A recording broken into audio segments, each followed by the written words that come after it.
с мен Елинор. Днес сме, както виждате, навън, на Хава. Хубаво е. Вятър е, стихията на въздуха е с нас, пълната и мощ. Благодарим и за което. Изпращаме последните лъчи на нашия прекрасен Бог Ра.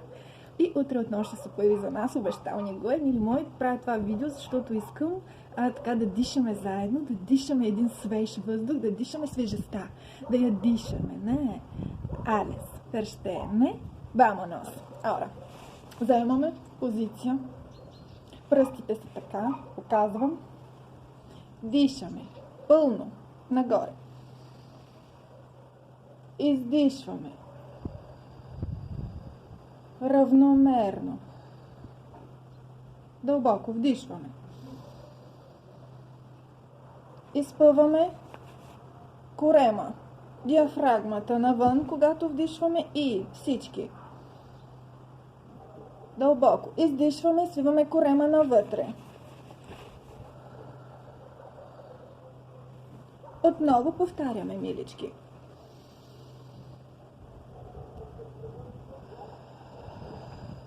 Вдишваме и си представяме, че се намираме на мястото, на което бихме искали да отидем. Да не забравяме, мечтите са безплатни.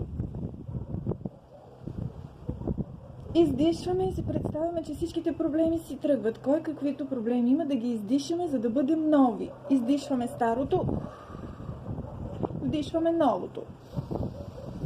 Once again. Накрая казваме благодаря. Намасте. Чао, миличка, станете светлината и нека